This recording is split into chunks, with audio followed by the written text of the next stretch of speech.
Assalomu alaykum aziz do'stlar, hammangizni kirib kelayotgan yangi yillaringiz bilan tabriklayman. Bugungi video roligimizda yangi yil arafasida yangi yil ifori va ruhini beruvchi eng sara filmlar haqida aytib beraman.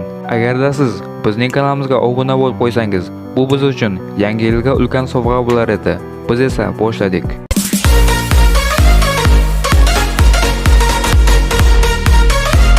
Elf. Ushbu film bolalar uyidagi bola haqida hikoya qiladi. Kutilmaganda u Santa Claus qo'biga tushib qoladi. Keyin esa elfning tutingan farzandiga aylanadi. Oradan yillar o'tib, bola ulg'aygach, o'z otasini topish uchun odamlar orasiga qaytadi va shu yerda ajoyib va kulgili sarguzashtlar boshlanadi. U o'z otasini topadi va ma'lum bo'lishicha, uning otasi faqat pulni sevadigan odam bo'ladi. Lekin vaqt o'tishi bilan otaning yuragi erishni boshlaydi. U o'zining o'g'ay onasi va o'g'ay ukasi bilan tanishadi va sevib qoladi. Elf hammada Qorboboga bo'lgan ishonchni tiklashga harakat qiladi. Qorbobo Scott Kelvin xotini bilan ajrashgan edi, lekin o'rtada yosh bola bor edi. Ish tufayli Scott va uning o'g'lining munosabatlari yaxshi emas edi. Munosabatlarni yaxshilash uchun Scott o'g'lini uyga olib keladi va bayram kechasi ular qandaydir shovqinni eshitadi. Scott hammasini tekshiraman deb Qorboboni qo'rqitib yuboradi. Endi Scott Qorboboning o'rnini egallashi kerak edi va Qorboboning kiyimlarini kiygach, Scott juda tez qarishni boshlaydi. Soch soqollari o'sib, oqarishni boshlaydi. Scott nima bo'layotganini o'zi ham bilmas edi, ammo Qorboboga aylanib, yangi yilni saqlab qolishi kerak edi. Omon bo'l, Charlie. Hayır dada. Barchaga yangi yil muborak. Tuningiz osuda o'tsin.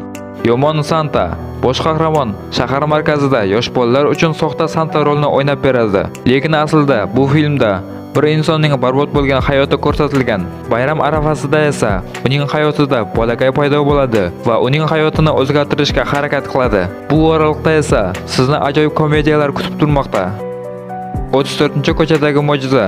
Bu film dadasi bo'lmagan, oila va katta uyni orzu qiladigan Susan haqida hikoya qiladi. U ham boshqalar kabi yangi yil tilaklari ro'yxatini tuzadi. Yangi yilga uy sovg'a qilishlarini, yonimda ukam va dadam bo'lishini xohlayman.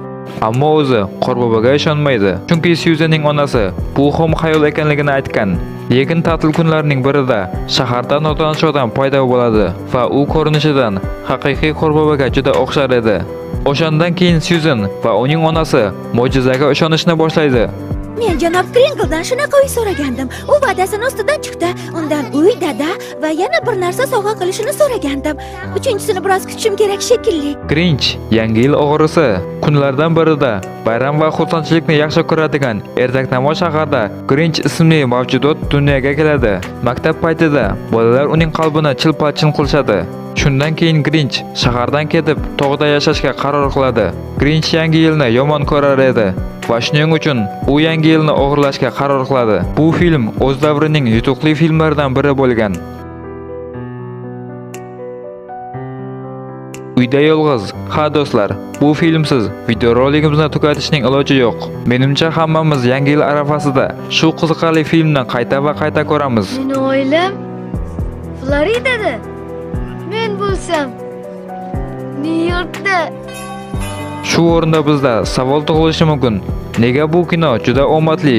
Javobi esa juda oddiy. Hammamiz hayotimiz davomida atigi 1-2 soniyaga bo'lsa ham bolaligimizga qaytishni istaymiz. Bu filmni ko'rganimizda esa biz bolaligimizga qaytamiz. Buni hatto o'zimiz ham bilmay qolamiz. Do'stlar, siz yangi yil arafasida qaysi filmni tomosha qilasiz? Javobingiz menga juda qiziq.